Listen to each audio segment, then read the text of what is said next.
উত্তেজনার মধ্যেই নতুন মোড় দেখা দিয়েছে ইরান আমেরিকার সম্পর্কে। ওয়াল স্ট্রিট জার্নাল এক প্রতিবেদনে বলছে, ইরানগামী জাহাজে সম্প্রতি অভিযান চালিয়েছে আমেরিকা। ভারত মহাসাগরে ইরানগামী জাহাজে আমেরিকার স্পেশাল ফোর্স ওই অভিযান চালায় বলে জানাচ্ছে গণমাধ্যমটি। গত মাসে চায়না থেকে তেহরান যাওয়া জাহাজটিতে নানা ধরনের সামরিক সরঞ্জাম ছিল। ওয়াশিংটনের বরাত দিয়ে ওয়াল স্ট্রিট জার্নাল বলছে, ইরানের মিসাইল কর্মসূচির জন্য বেইজিং থেকে সেগুলো পাঠানো হচ্ছিল।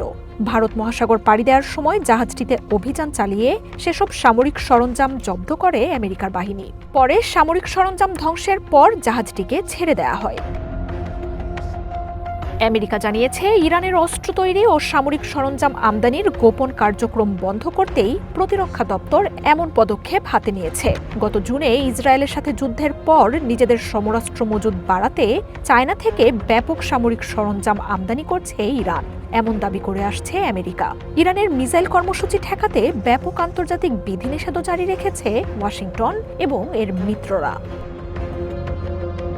এদিকে এমন খবরের মধ্যেই ওমান উপসাগরে এক তেলবাহী জাহাজ জব্দ করেছে তেহরান। বাংলাদেশ, শ্রীলঙ্কা, ভারতের 18 ক্রু সহ শুক্রবার ট্যাঙ্কারটি আটক করে ইরানের বাহিনী। তেহরান বলছে, জব্দ করা ট্যাঙ্কারটিতে অবৈধভাবে চোরাচালানের জন্য 60 লাখ লিটার ডিজেল নেওয়া হচ্ছিল।